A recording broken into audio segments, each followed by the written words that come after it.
Welcome back to insideX. We had a little bit of a time off there, racing all summer long, but we're back in the studio. We got 4 more episodes to go to close out the year and lots of good content coming your way. And we got to do the reviews. So obviously this episode, we're going to have that 2021 Triple Crown review. We got the 250 class coming up here. We're going to talk about the Young Bucks. And man, it was good to see Canada's strong. The Canada young riders are strong. Obviously, the 450 class, we have the Wrights, the Pettis, the Thompson, Medaglias. Those guys are looking good. But the young bucks like Piccolo, McNabb, very young, he's going to be looking strong. So we're going to break those guys down. I got Isaiah Reed coming in. He's going to help me break down that season. Royal Distributing Unboxing.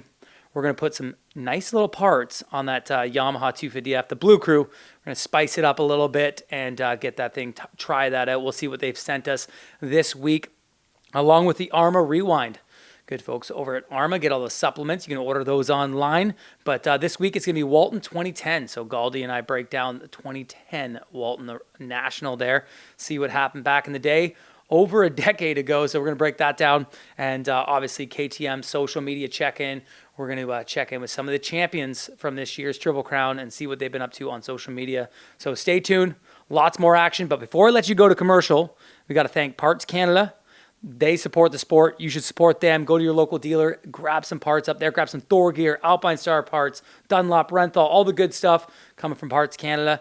Yamaha, Blue Crew. Man, these things have been great for us all year. The 250, the 450, and all the good stuff they have. They have generators, side-by-sides, boats. We had that Super Jet in the last episode, so go check those guys out. And Arma, obviously talked about the supplements. Order those things online. Arma Sports there, getting you dialed in.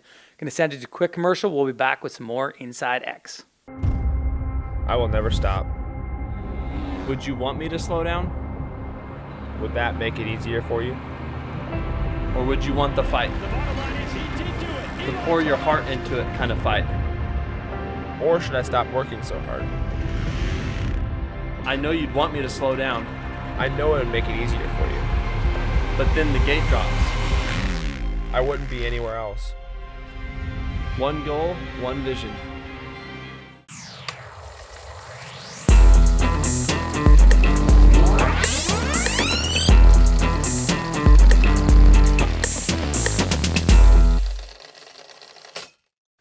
Welcome back to another Arma Rewind, and we're moving right through the pack into the 2010s, and I'm with my guy, Galdi, and we're ready to go. Oh, I am so into this part of the show. Like the rest of this Rude's Garage thing and all these tests you do in interviews, I fall asleep. Yeah, that's all right. Like really, I was at these events and it's still just, gets the adrenaline. It's just like a shot of Arma. I just like pump it into my veins and give me the Arma Rewind. Let's go. That's all I want.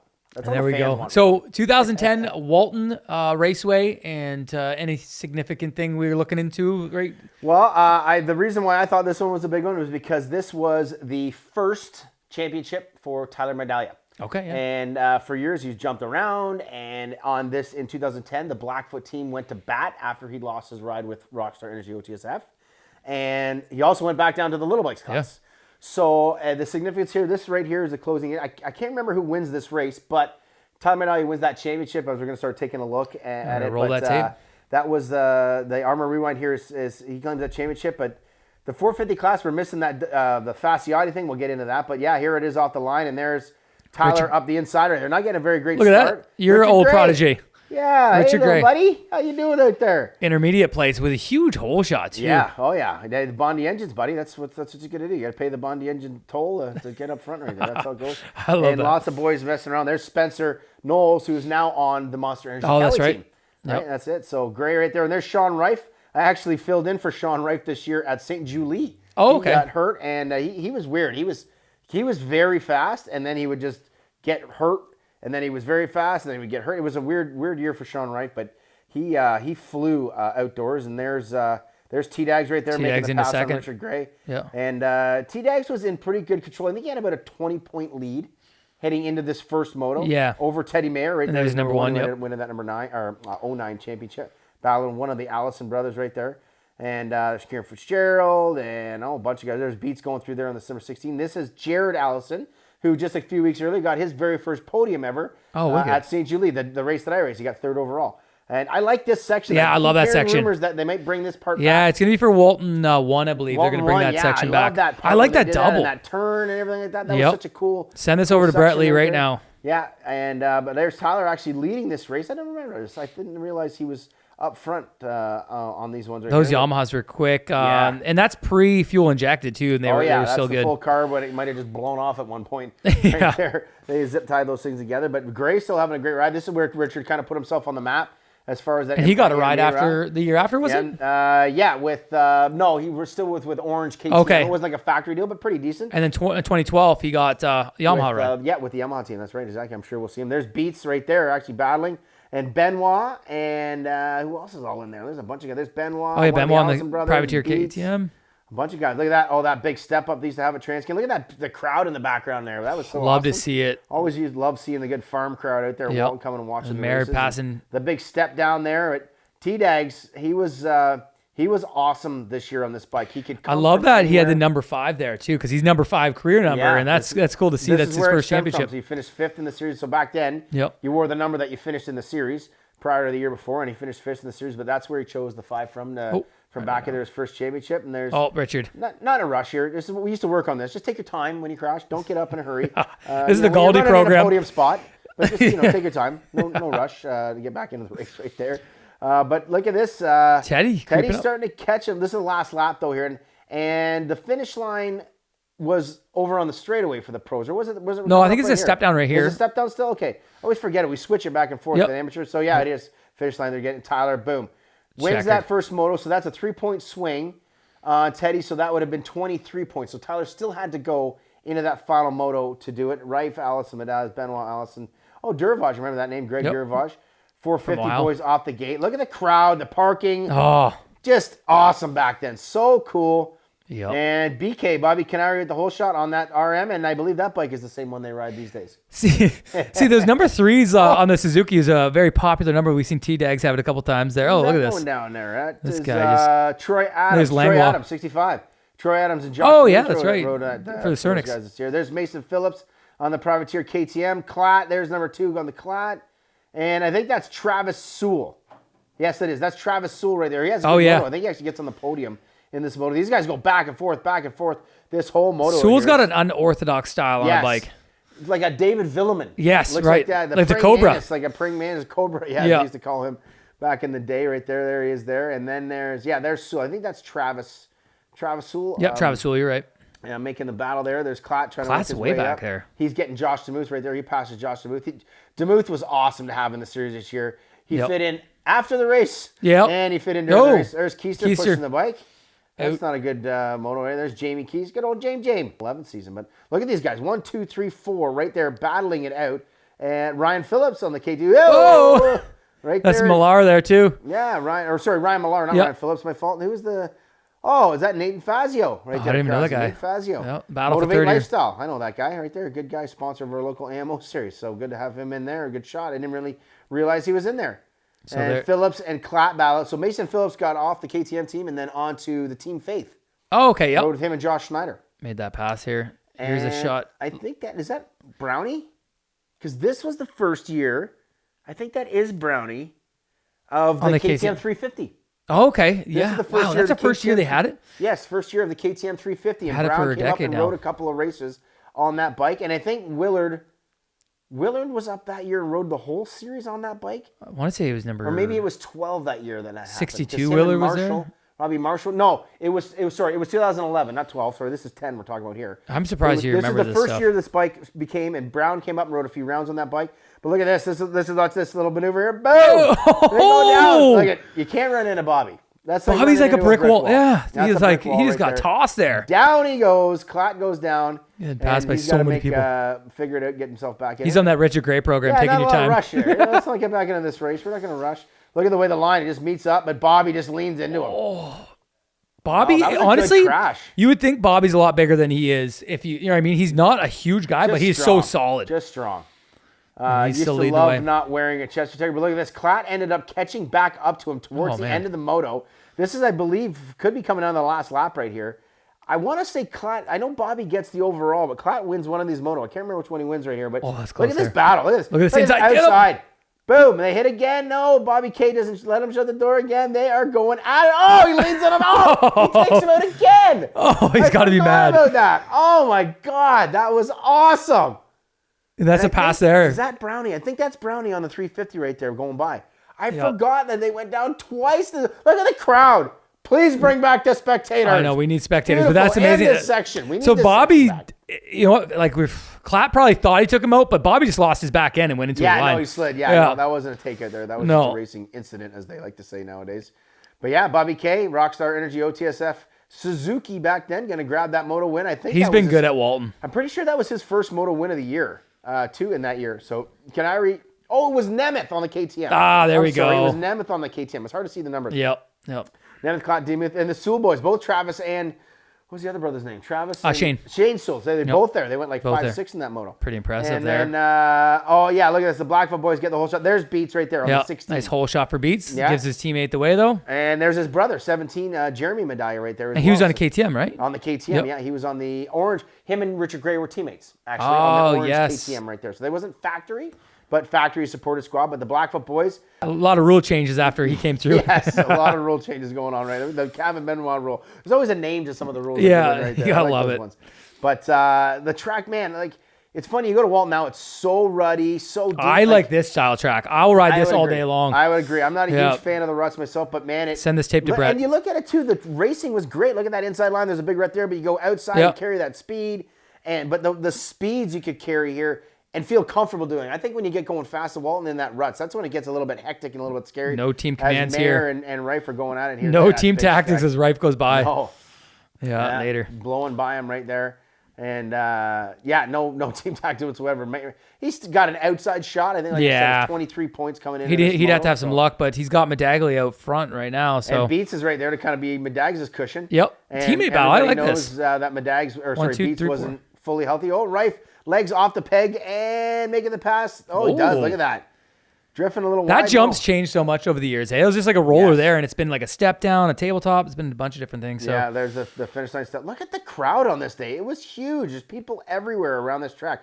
I love this section here. Look at the crowd up in the woods. That's so that's cool. where I'd hang out. It was nice and shady up there. You can yell at the riders real close. Yeah, I remember once their grill. this guy, first time he ever been to a motocross race, and I used to park right over here. It's Yep. called Galdi Grove is where it was. That's right. And for practice in the morning, I'm like, yeah, come on over there. We had our bacon and eggs and a coffee. We just went over there and just like walked into the woods. He's like, this is amazing, man. Like, he's like, don't I need a pass or something to be here? I'm like, nah, man. It feels illegal we're to good. be in the woods We're because good. you can touch the riders. There Yeah, it is. and Rife ended up winning that moto. Wow. He got What Medags a- somewhere there and there, but Medags, boom, wins that championship. There it is right there. Look at that. Wins his Yeah. first Canadian championship. Turned pro in 03. Awesome. 7 years later, he finally wins that championship. So, yeah, he must stick have- with it, kids. Stick with it. I don't know if he went down or Medags just would kind of coast mode because he knew he had it. But yeah, he dropped back there. The 450 guys out in line. What was that? Oh, that was another There's Canary. tucking. He does that every Oh, he once in a while. tucks Just good. tuck behind the bars. And He also do that That's square-beaked hat on the podium. oh, yeah. Well, yeah, it was like, we'd always be like, why did you do that? He's like, because I don't care. I do whatever I want. I'm Bobby K. Okay, But get it done. he'd get that whole shot, and that was Demuth up in there, and then another one of the Sewell brother. That one, I think that's That looks like Shane, yeah. That one looked like More Shane straight up Sewell. and down style on him. But Demuth, he was so fun this year to have in the series, such a charismatic character. I actually believe that another side story, he ended up meeting a girl in Calgary. No, that wasn't that year. He got married to a girl for like a week. Oh, yeah, I heard that story. Yeah, I think that was before that. That might have been in 05 when he came up. like a great Got married for Canadian like a week motocross and then went back. But he came back to Canada again, and there's Freddie Carly on the Suzuki outside. Oh, there. yeah. I'm not too sure. He Freddie rode Carly. for Andre at OTSF, Yeah, too. he had a fill-in ride for Mitch Cook. Oh, okay, Mitch gotcha. Cook came back to OTSF that year and had a fill-in ride because I believe Cook got hit. Look at Clot, though, just scrubbing and making things happen. He's going to get Demuth here, not going to run into him like he did Canary No, in that didn't section Demuth do before. better. But this whole part is coming back, I believe, for the Yep. Trans-Can. I love that for section. Walton 1, for our Pro National. That's a great section. It's very techy, Yeah. so that's good. Look at Clatch just on the hunt. Yeah, so that, I can never Man, remember which one's That's which? one It of looks them. like Shane, I think. Sewell. It's a It's one of Sewell. the Sewells. Yeah, one of the Soolies in there. Yeah. But just like such an icon. And there was the party tent after the weekend over there in 2010. They called that the Galdi tent as well. Yeah, right outside Galdi Grove. Spent a few nights in there. You know, it's funny, those tables that fold up and down, they make for a nice, comfortable bed. They make for a good bed. So, but there's Clot making the move. He wanted this moto. On this day, he went like 1-6, I think, or something like that. to still get the championship, but not the overall. Canary would end up winning it all. But Demuth and a couple of American boys here going at it for that third spot. And Demuth was fun to watch. He just charged. He was an animal on the bike. And he could stay up till the wee hours of the morning as well and still feel good riding the next. But yeah, but Sewell, look at that. Good pass right there.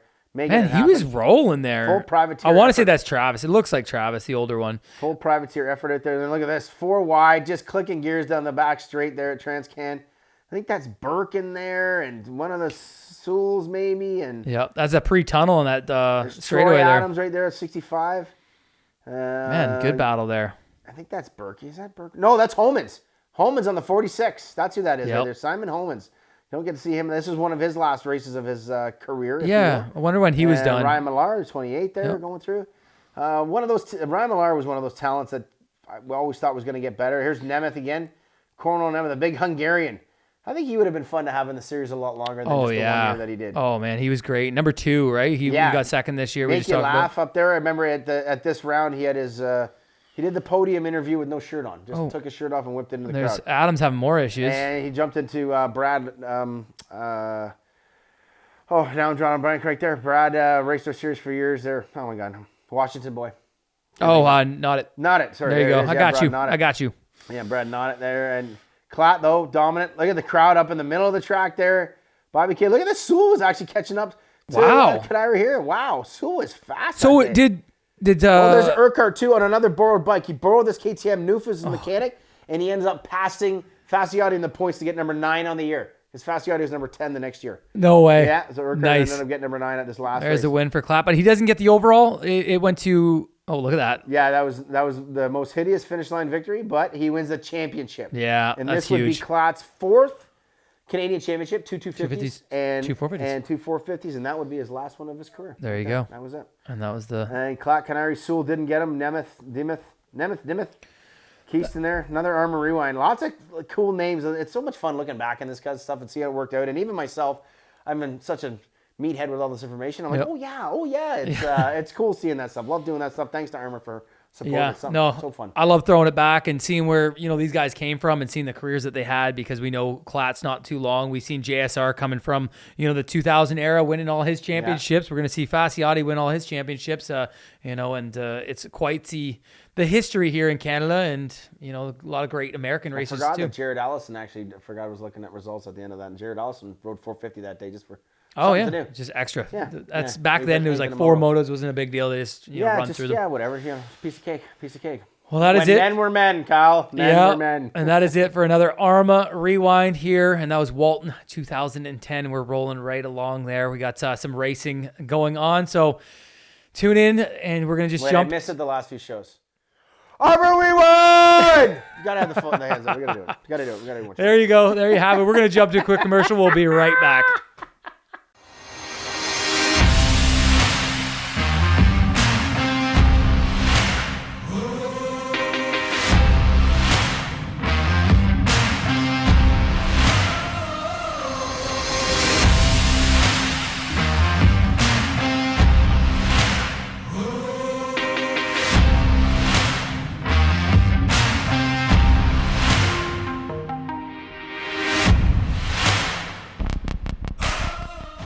Welcome back to insideX, and as promised, we're going to break down that Triple Crown 250 class. I brought Isaiah Reed, iMoto Films in here, and good to have you back, man. Yeah, thanks, Kyle. It's been one heck of a summer. We've been on the road, since June. A little late start to our series, but for the most part, we got in lots of good racing, tons of good action, and we saw a little bit of everything from some guys that we thought that we might see some stuff from, and definitely some guys that we didn't really expect that out of. Yeah. No, exactly. And the 250 class was the one that people lined the fences for. The 450 late in the game kind of got a little boring. Pettis going down. A lot of people getting hurt. We'll talk about that next episode. But the 250 guys, man, it came down to the wire. And to think about it, there was one pass the last race. Canella had a pass Sinai. It would have been Piccolo's Triple Crown Championship, but he held on and he got the championship. Would you expect that? Unbelievable. And not only that, there was also another opportunity earlier in that moto. And for those who don't know what we're talking about the final series of the Super Crown or Supercross race. Darian Sinai had to get by Piccolo, and he beat him in that Moto 1. Yes. If he didn't Yes. win that Moto 1, also, Jacob's Triple Crown. Yeah, Right? That would have been it. It would have been, it would have came down to the last moto, and that would have been the same case. So Sinai had a couple shots at it. He did get it done in Moto 1. I'm not going to say let Piccolo beat him. Piccolo went on to win the overall, but it came down to 2 points, and it went to Sinai and the Kawasaki team again with the 250 Triple Crown Championship. But let's break down some of these riders and their and your thoughts on them going in and the conclusion. So right off the top, Darian Sinai, the Triple Crown champion, the SX Tour champion. He had 3 overall wins and 8 podiums. Man, coming in, I think he was probably listed as a favorite, being one of the only Americans, the only American to race the series, getting across the border, quarantine, On a all that stuff. 250, yeah. What were your thoughts of him coming in and then after he won? So my thoughts on Darian coming in, I guess I didn't know a whole lot about him. Obviously, he was a big name, and I had seen some stuff about him before. So coming in, that American stigma that everyone says, oh, they're going to come down here, they're going to clean up, and I think that played a little bit into Darian's season. I think that when he came down here, he expected to be the guy just right off the bat. So, I also was kind of expecting him to come out and give those boys a little, U.S. taste, and he's done some great European racing. I think he has a 4th at an MXGP. Yeah. I could stand corrected on that, but so coming in, I expected big things out of him. He kind of started flat, in my opinion. He was getting 5th, couldn't really find that groove. He had great sprint speed. I remember Moto 1, Walton takes off. Yeah, I do. Yeah. Good lead, he's running up front with the guys, not a problem. Halfway through, he ends up 6th or 5th. Burnt out. Moto just 1. Faded. Yeah, that was a bad look. So he falls back a bit, and as the season went on, Darian really found strides that I think he expected out of himself at round 1, and I think a lot of us as fans, promoters, teams, that we kind of expected that Darian right from the start. But he put in a solid season, kind of found his groove around Sandali, I would say. And Sandali on, I would say that 250 class was pretty well his. Yeah, that's right. Going through, if you look at results from Deschambault and stuff like that, it really turned a switch there. And just knowing a little bit behind the scenes, it sounded like he came in a bit behind the 8 ball, maybe not the testing he was looking for. And they were just doing it on the fly, doing testing on the fly, getting things sorted out on the fly. And that's sometimes the hard way, especially on a shortened series. I know we had 12 rounds total, but it was over 7 weekends, right? So you don't have much time to figure things out and get the points. And I feel like the other guys in the class were firing on all cylinders right from the get-go. So good job by Sinai and the Kawasaki team to get it done again. Yeah. Did you expect him to come in and kind of wrap up the whole thing? And even after the moto season, I knew that he was close, but he was still a decent amount down that he still had to put in some results. What's crazy is just like a little tiny story. I was watching some old moto. It just happened to come up on the satellite. It was an arena cross from a few years back. Yeah. And he went on and win the main. I was just like, oh, this kid can ride some indoors. This kid's going to be good. And he showed right from that Deschambault turnover where he started, it's clicking. Then the ball's rolling. And he rolled it right into Supercross. And the first round wasn't great for both him and Piccolo. They actually tied in points. They were 5th and 6th. And then they turned it on, and it was their game to control, and Sinai got the better of them. So good job again. Sinai moving right along, though. Jacob Piccolo, 3 wins, 9 podiums, 1 more podium than Sinai. That would have gave him, if they had tied in points, the nod. But man, Piccolo, there was a lot of hype, and I feel like a lot of hype comes from social media these days. So a lot of hype on Piccolo and a lot of riders supporting, hey man, this kid can roll. Yeah. But we've seen in the past he's had incidents where he's gone down, fast speeds, but just crashes a lot. He got it figured out there for the motocross. Absolutely got it figured out. And exactly like you said, nail on the head. Social media will hype a lot of these kids up. And Jake was no exception this year. He'd spent the winter down at Club MX training with all the guys like Walton and Phil and, a ton of fast guys who all, kind of pegged him for that moto championship. And Phil bought in. Yeah, Phil bought in. I mean, not to jump the gun here, but they were right. He had the speed. He had the dominance when he needed it. He cleaned up his act major from the year before, not necessarily off the track. I'm not talking that. I'm just talking about his mid-moto awareness, his know-how of when to and when not to push. Yeah. I feel like significantly got better. Yeah, that Walton was a good example of that. Yes. He didn't need to win, but he needed to put himself in the right position. He did that both motos and didn't. Yeah. Oh, he didn't go for the win. He just rode it out Yep. and got the win and the championship. Yeah, and just the straight Sky Racing program all year, I think really helped him. I think Al Dick and the whole team there. I know a ton of support came from KTM, so those guys really helped him out. And great bike under him, great program, raw speed. You know, Jake went out, did what he had to do. Brought it home. Exactly. And I'm a big advocate of watching social media. I love seeing what the guys put up. And he was putting up so much content of not just like these flashy things, but he'd be doing motos and you see him riding with Nicoletti or Walton or even Dylan Wright when he was down there. And they like Club MX is good at putting like long feeds up or Instagram stories. And you could see him battling with these guys on a 250 and you're just like, oh man, this kick and roll. So he came in and had that mentality. The one blemish in the program, I think it was the Friday round 3 of Supercross, he had the lead and went down and couldn't get the bike going. Finally got it going. I think he got up to a 10th. And it's just like, man, you think if he had to just gained 2 more spots there, would have been it. That's where we saw his Triple Crown overall unfold. He, you know, he was controlling that moto. You know, I remember I was down on the track. I see all this stuff, and he was having no problems.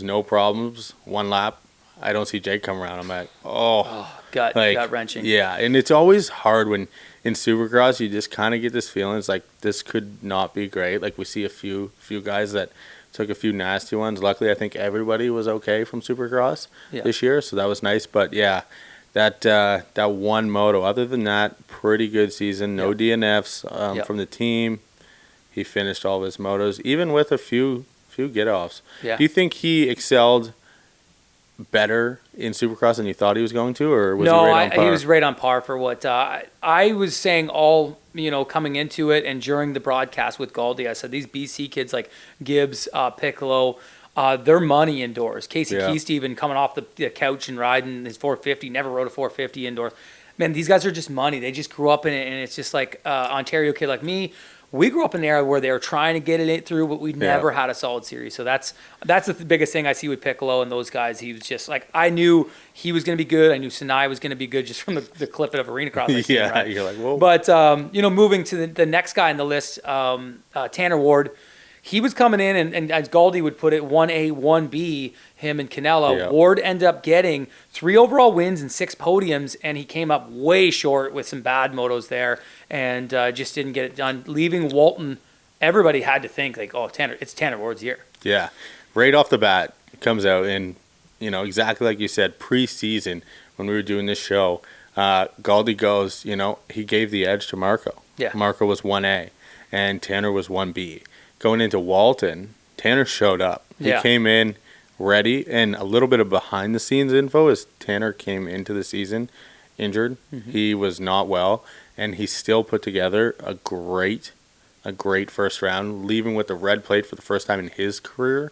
I'm sure he had to be absolutely stoked with that Walton ride. Yeah, that Walton one, he was still leaving Walton one. He was still the only rider in the class to have an overall win. Yeah. So he had that was his 3rd overall win there. So yeah, he was the guy to beat then going to the next round of Go for Dunes. And transferring right into Go for Dunes. Before we jump right into that, his speed wasn't necessarily like, oh my God, speed at round 1, but it was like, okay, he had a level head from start to finish that weekend. I think that was what everyone was thinking. It's like, okay, let's roll. Going into Gopher, we saw a little bit of up and down weekend for Tanner. I don't think he had a great weekend. No. From what I He still left with the red plate. I think he was tied. He lost it at one point to Ryder. Yeah. He got it back. He got like a 3-3 on the Sunday, and he got the plate back. I was like, wow, Yeah. he was shocked himself. Yeah, we did a 2-day event. So Saturday, is Saturday, Sunday? Saturday, Sunday. So Saturday, the one moto. He loses it Saturday, gets it back on Sunday when we're leaving. I was like, oh my goodness. Yeah. Where do we go from here? Yeah, and then it just kind of unfolded on him. It didn't have that same magic, and you just chasing it through Sandali, Deschambault. Things weren't going his way, and then Supercross had some incidents, and ended up getting an overall win in Supercross round 3 with a dominant performance. So he's got the skills and both the skill sets to win this Triple Crown, to win a title, MX or SX. Yeah, just bad luck on his side. Bad luck on his side, and I think that a lot of that, and I'll get your opinion on too. My opinion, I think a little bit of that is stress. I know Tanner is one of the few guys that's at the top tier that doesn't have a locked-in contract for next year, and this was kind of a big year for him to go make it happen. Like, what do you think that was all about? Do you think He's that has he anything? plays in his head too much. Like, he's in his own way. He can't. And sometimes like guys like Piccolo who just don't think about that stuff. They just go and ride and let the things happen. That's why they are, or he is successful this year, is because Tanner got in his own way. He would think about this. He would lose sleep over this. And I'm not certain about this, but I can see on his mannerism that it's always in his head. So Yeah. I think if he would get that out of the way, he'd be a champion for sure. Yeah. And going down the list again. His counterpart there, raced together forever. Marco Canella, he ended up with 1 win and 5 podiums. Had a bunch of moto wins, but just couldn't seal the deal in the outdoors. But, man, definitely the 1A guy. Everybody thought he was going to win it. And he had a few bad luck there and just a tough go in Supercross. Tough go. I mean, his season came undone. Go for Dunes. Moto 1, DNF. Yeah. Right there. That's huge. It's never over till it's over, but that shot all the wind out of his sails. He rebounded with getting his first career win in the pro class, and that was huge for him. That was another monkey off his back, but at that point, he had still been so far down that it was kind of like, what's this for? But other than chasing wins, and that's what he went out to do the rest of the year. He showed great rides. I think he had a season that he can be proud of, aside from bad luck, like you said, DNFs, and then the only other real error in his season was a bad crash at Saint Denis. Yeah. And you can always play the what if game. I like to do that once in a while, when we're bench racing. But like if he didn't have that DNF, would he have crashed? Like, because if he didn't have that DNF, would he have pushed that hard? Yeah, no. He was If he pushing was it closer in points, he might not have been like, hey, I'm only 5 points out of this. I don't need to pass this guy. I can just settle back. Yep. And at that point, he was going for overalls. He was going for broke, and just a cross rut crash at Saint Denis, and it cost him some valuable points, and plus dealing with injury then from there on out. Yeah, and then going into Supercross, again, same song, same dance. Mm-hmm. Marco's got to win this. Yeah. This is his thing. He's been riding Supercross. And he was second to Marshall the year before with great battles. Yes, and he was riding good preseason. At any tracks he was out at, I actually went out with him for a few practice days, and he was looking fantastic. Mm-hmm. Comes in round 1. Did he crash in round 1? Was that when he crashed in the whoops? In Supercross, he won round. No, he won round 1, went 3-3 in the. Yes. So he crashed in practice on day 2, so round 2. Red plate. So Marco comes in, red plate, weekend 1, and then it's like, okay, wow, this might be going his way. First time he's ever had the red plates in his bike. KT pulled out the special paint. Shout out KT. It was great. But he comes in, did what he had to do, then goes into weekend 2, and then. Yeah, he had a 7-point lead going into weekend 2, and he looked good. He did have that crash weekend 2. Sorry, it was in the whoops weekend 2, because they went across that way, and it got him startled a bit, and it kind of threw his night off. Then great start, first good start, and there was that bit of a mix up there with Tyler Gibbs. And if you watch the replay, Gibbs did not hit Canella, just kind of pushed him wide, didn't even touch him. Canella goes down, and that just was the wrong thing for him. It fired, kind of just set things bad for the weekend main one, and it went all downhill for there. He ended up getting 3rd in the series, not too far behind those guys, but man, he was championship contender, should have won it. Definitely had the speed, has the skill, a few little lapses, I guess you could say, that you just got to stay locked in. And I know that's obviously easier said than done at the highest level that these guys are racing at, but definitely another Definitely loss of a self-constructed championship. there, self-destructed. But going down the list there, McNabb, who didn't have a great Supercross, but man, did he blow the doors off some people in moto. He was fast, 2 wins, 5 podiums, all from the outdoors there, and put himself in a great spot to almost win his first ever championship. What are your thoughts there of Ryder McNabb? Unbelievable. 15 years old, he came out swinging. We can't do him the disservice of skipping ahead any further than the very first moto of 2021. Yeah. He comes out to Walton, smoked everybody. He was so far ahead. It was unbelievable to watch. He got the whole shot, I think, or if not, he was up there, and Yep. he cruised. He checked out, gone later. Yeah, that was impressive. And Yeah. I think he had to pass a few people there. Yeah. Up front. Yeah, because Snai was leading early. Yeah, but, yeah. got through, and he couldn't. The next moto, he didn't put it on the overall. Kind of had some bad luck there. Kind of just dealt with that the first weekend, but then to go for dunes, that one moto format, put it to it, and got his first overall win. And that was kind of the story of his season. You know what I mean? Like, he would go out, do so well at one moto, and then he could never back it up with a second moto. Yeah, couldn't go 1-1 sweep or something. The 1-1 sweep was not in his cards. And if he had have put a few of those weekends together, I think he would have been a very easily challenge for Yeah, he's only for 5 points Bigelow. down at the end, so he just needed to put like maybe 1 or 2 motos together. And not jumping ahead too far, but end of the season, he ends up going from second place, going on that last moto with the only one who had a real kind of shot at it, to he finishes third outdoors. Yeah. You know, Darian gets second outdoors. And like the footage of that I've got of Ryder after that race, he was not happy. He wasn't expecting to get down to third. And maybe the track didn't play into his favor. It was a little bit easier per se, and he didn't get the good starts. But hey, man, get good starts. Yeah. Get good starts. Yes. That's all you got to do. I mean, Yeah. it sounds easier said than done, but him and Canella both did awful on the starts, and end results show for it. Yep. The other guys were able to get off the gate, and moving along. I know we're doing awards next week. He's obviously got to be the shoe-in for the rookie of the year. But another guy that was battling up there, got to be impressed with Julian Bennick for the Sky Racing Yamaha. He went 3 top 5s and 10 top 10s, so he was up there a lot. Wow. Yeah. Great season for him. Again, Sky Racing program. I think they put together a great little team that they got next year. I'm pretty sure he'll be back with them. They got to be happy with him. Tall kid who did good in the whoops, good in sand. Yeah. And he just had a stellar year from start to finish. I think a few of those motos at Gopher Dunes, I think he was really, kind of putting it together. And as the year went on, he had speed. I think at it was in Quebec. Deschambault, he was running up top 3-ish. Yeah, he was at speed, but he just couldn't last there. So yeah, it's definitely good. So look for more out of Julian Bennick. But other guys I want to bring up in the two in the Supercross, St. Cyr and Gibbs, both awesome to see, man. Yeah. Those guys really turned it on and put in a show up front. Yeah, Gibbs gets his first win ever.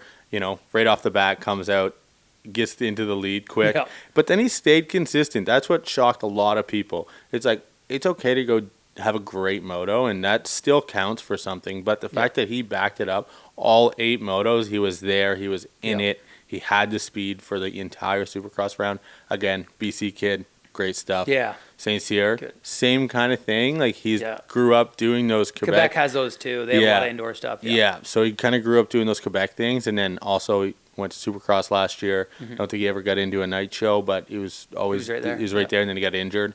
But Supercross experience kid comes out podium first weekend. But then kind of couldn't back it up there. Yeah. I know he had the speed there, just couldn't get in the mix. But man, it was good to see those two guys. And man, that's we're running out of time here. We got to jump to a commercial break. But man, that's the 250 class. I could talk for days on these kids. We can go down the order. So many other riders that we could talk about, like the Gainers, the Amiots, the Elmores. Those guys all had some great rides, great years. But we're gonna take a quick commercial break. We'll be back with that social media check-in.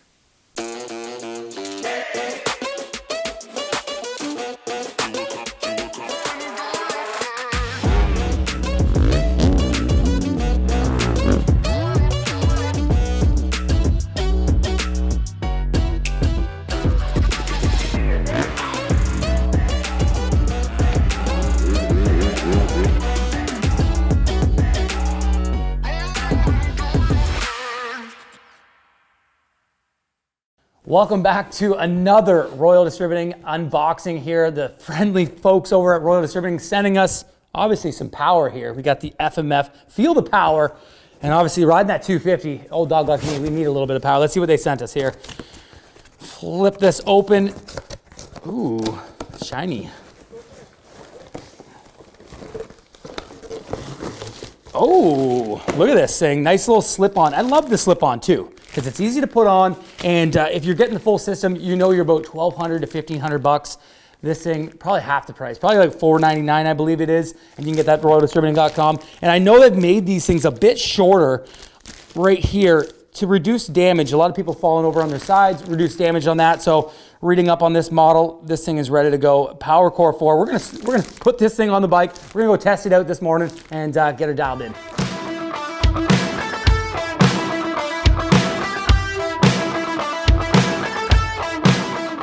There you have it.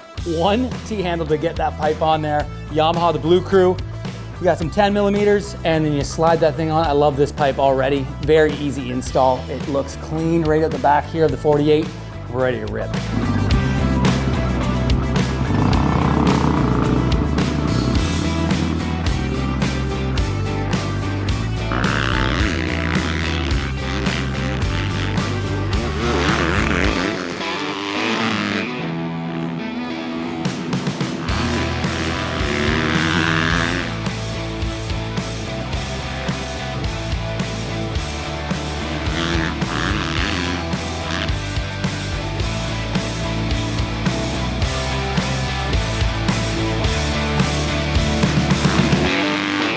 And there you have it. We had the FMF exhaust system here. The slip-on, very easy to install as you've seen, and we took it out for a ride. And when I originally started the bike up, it had a bit of a backfire to it. I turned it off, I turned it back on.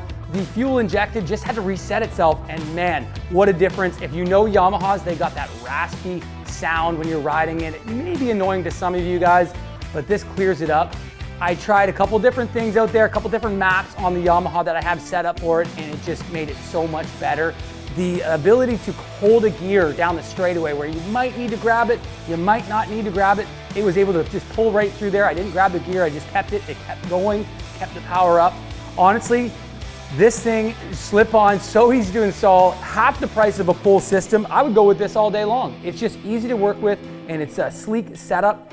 Loved it out there. It really worked on that clay track, and I know it would work on a sand track or low meet or anywhere, race conditions. Man, the FMF knocked it out of the park with this one. Very well done. And there you have it for another Royal unboxing. Thanks so much to RoyalDistributing.com sending us this. You can order those online, and make sure you get on it. These things are hard to get sometimes, so get on RoyalDistributing.com, get it for your bike.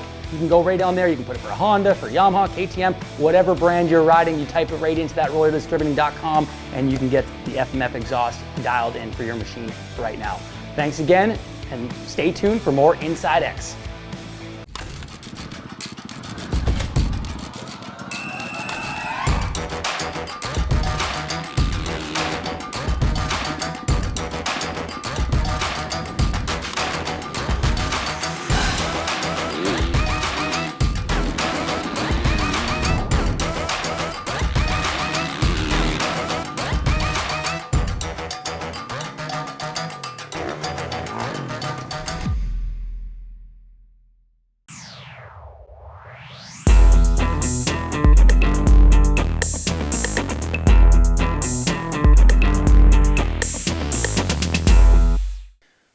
And there you have it, another episode of insideX in the books. We got 3 more down the pipe here coming up in the fall, so we're going to catch up with those 450s next time. But before I leave you, it's KTM social media check-in, and right off the hop there, we are going to have Ev Broder. Thank you for tagging insideX on Fox, Ev.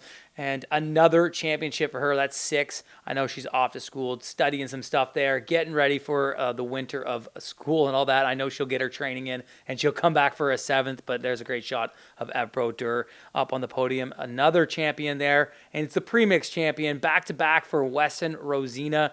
What a year for this kid. He went from a mini bike championship on his pit bike. He got the premix back-to-back for that one. It was a perfect season there. He went and rode the 250 Pro on his 150 and got a top 10 in the moto there, and then got the factory ride for Supercross, 2nd overall in his first ever pro podiums. Man, awesome storybook ending there for Weston Rosina. Hope to see him on a factory ride next year, maybe in the 250 class, maybe in the 450 class, maybe in the premix. Who knows?